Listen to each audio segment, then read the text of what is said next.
Hey everyone, I am super excited to be talking to you guys today about the Columbian exchange because this is on the AP exam, and when I say it's on the AP exam, I mean it takes at least 6 multiple choice questions, and if you're lucky, it's a short answer question. At least that's what it was this year. So I'll start by the definition of the Columbian exchange, which is the massive global exchange of living things and diseases between the East and Western hemispheres that began with Christopher Columbus. That came straight out of the textbook, so you don't have to write that down. So most of you probably already know what the Columbian exchange is. By the way, I have notes right here, so if I look down, that's what it is. Most of you know what the Columbian exchange is. Christopher Columbus came to America and he met the Indians, but he brought over a ton of diseases that killed a lot of the Indians, like most of them in his area. So yeah, you guys know what that is. And so you guys get the big picture of how important this is. The Old World, which is mentioned a lot in your textbook, is Asia, Africa, and Europe, and the New World is strictly North America and South America. And these two had never interacted before until Christopher Columbus sailed the ocean blue in 1492, and this was the first re-establishment of connections since Pangea, which was, like a billion years ago, like the dinosaurs and stuff. So, I like to think of this and use it in terms of the zombie apocalypse, because the zombie apocalypse started in one place, and it traveled all over the world through forms of human transportation. Like, it didn't just travel on its own. And that's the same with the Columbian exchange. These things that came to North America were not supposed to come to North America, and that's why so many people died. And weeds spread all over the forests, and I'm going to get more into that. Okay. So, how the Columbian exchange affected the colonists of the New World. In the beginning, many colonists died in harsh winters, and some epidemics killed off colonies such as Roanoke. The colonists that came to the New World in search of religious freedom and in order to spread religion, they were not expecting to find what they saw in North America. They came to marshes, they came to mosquito-filled places, and a lot of them died in the winters. Also, Europeans who moved to the New World moved there by choice. Some in search for religious freedom, others in search for gold, and both groups seemed to succeed in the New World. The reason they kept colonies going on in the New World was so Queen Elizabeth, and not Queen Elizabeth, that's our current queen, but King George or Philip in the 15th, 14th, 13th century. So he was getting gold, and they were sending him this stuff and wood, and especially gold. And there was also people who came to the New World, indentured servants, which you're going to learn more about in search for work. So you're going to hear more about that later. That's not about the Columbian exchange. Okay, so how the Columbian exchange affected the Old World. Crops that got sent to the Old World from North America include maize, tomatoes, sweet potatoes, white potatoes, squashes, chilies. Sorry, you can hear my parents in the background. And this increased agricultural growth and population growth in the Old World, which was huge for Europe and all the countries in Europe. This was just a great time for them. It wasn't very good for the people that went to the New World, but it was great for the Old World. Also, the Old World received unfinished products from America, which helped their economy, and in return, the Old World sent the New World manufactured goods. And this is how it worked, because the New World wasn't a country yet. They were just there to send stuff to the Old World. Yeah, so the Old World benefited from the Columbian exchange. That's what you need to know. And finally, how the Columbian exchange affected the Native Americans. It didn't. It did affect them, but it did not affect them in a good way. So things that came to the New World that were not in the New World previously, they came from the Old World were wheat, barley, rice, and turnips. So this was new food that the Native Americans were introduced to. They would eventually end up farming this stuff. But also, the Old World brought to the New World domesticated animals. And the Native Americans had only previously had domesticated only dogs and llamas because Native Americans were hunter and gatherers, meaning that they didn't really stay in one place for a long time. They went as they needed, they hunted as they needed, they moved with the seasons. Finally, this question will be on your exam. Smallpox, measles, chickenpox, malaria, yellow fever, and influenza killed the Native Americans. People of the Old World were immune to these diseases, but the Native Americans had never been introduced to this before. Just like I said in the zombie apocalypse, no one had ever been introduced to this new terrible disease before, so no one was immune to it, so everyone got infected. Everyone, including Native Americans and Columbian exchange.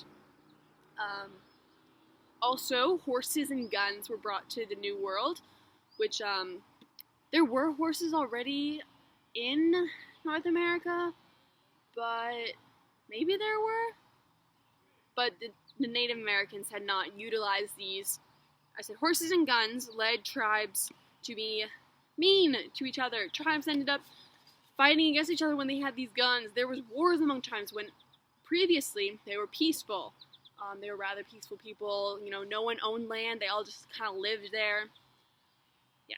And also, Native Americans suffered from white brutality, alcoholism, exploitation of land. So white brutality is like the encomienda system, which was where the Spaniards who came to America, they put the Native Americans under a slave system, and yeah, that sucked for the Native Americans. Exploitation of land, the Old World kind of, they took the Native Americans' land, and the Native Americans were like, we don't own land, you can't take it from us, but, they had nowhere to live after the New World, after the Old World came and took the New World's land.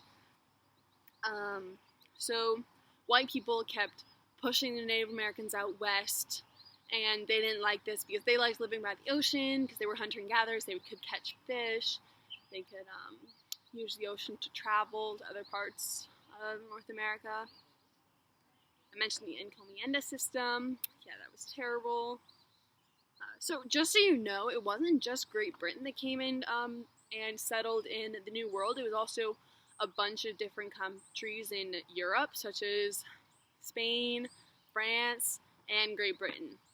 They were all having you'll hear more about this later, but they were all having a fight to see which land they could conquer, and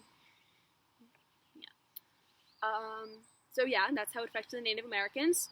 How it affected Africa. Slavery. The worst part is Europeans didn't just walk in and capture a bunch of Africans. The kings of the African tribes along the coast sold their people in exchange for iron and pigs. So yeah, this Columbian exchange was not good for Africans because they were put into slaves. And their ancestors turned into slaves, and they were all slaves until 1865. So that's how it affected Africans. So now we're going to go through the themes. And this might be your first introduction to the themes, but we learned through this class through themes. There are 7 themes. And on your test, you're going to be mentioning these themes in your essays too. And yeah, they're on the board throughout class, so you don't have to worry about memorizing them, but the themes are work exchange technology, culture, peopling, which is the movement of people, America and the world, how America compares to the world, how America communicates with the world, politics and power, identity, so American identity, who lives in America, because I said there's Spanish, French, and British people moving to America all at the same time. And also environments, how the environment is affected throughout all these events. And the Columbian exchange has to do with every single theme, so we're going to go through them. Work exchange and technology. Slaves. This is an exchange between people, and the slaves were put in America to work exchange, and also the Middle Passage. The Middle Passage was how they transported slaves. It was terrible. You're going to learn about it. It was pretty deadly. Slaves were packed side by side. Okay, we're already at 10 minutes. Culture. There was a clash of culture in the New World with the natives, the Europeans, Africans, and all these different cultures clashing together to form a new society. So America became the melting pot. America became the melting pot with all these different clash of cultures, and the Columbian Exchange really brought that together. Peopling. Europeans traveled across the Atlantic for many different reasons. Money, religious freedom, to spread Christianity, land. So that's why the Europeans moved, which is peopling, because they're moving, Africans were forced to the New World through a system called slavery, and natives were pushed off their land further west because the old world was taking their land. America in the world. America becomes a key role in the economics of the world. America is finally put in place, and they're sending stuff to the old world. We're becoming a country. Politics and power. This is during the Columbian Exchange. There becomes a real search in who has power over the colonies, and the African slaves were obviously powerless, and in the encomienda system, the Spanish were in power over the Indians, and also all Europeans were powerful over the Indians because they had guns and horses, which were able to drive them off land. So identity, like I said, clashing of cultures. Who is an American? We have French people, British people. I can say this over and over again. And French people, and they're all forming together. And who are they? What is their identity? Are they still French, but they live in this new world called America? Environment. The exchange of crops and cattle changed the environment of the New World and the Old World. There were more slaves in warmer areas where sugar could be grown more efficiently. Also cotton. So where slaves went was according to the environment and their working conditions. Also, Europeans cut down a lot of trees to make room for colonies. They cut down trees to send wood to the old world. And so the Columbian Exchange is important. You need to know that, overall, you need to know that a lot of Native Americans died from smallpox and diseases. And also that the old world economy thrived due to the sending of crops from America. Okay, that's it about the Columbian Exchange. You'll do great on the exam. Good luck.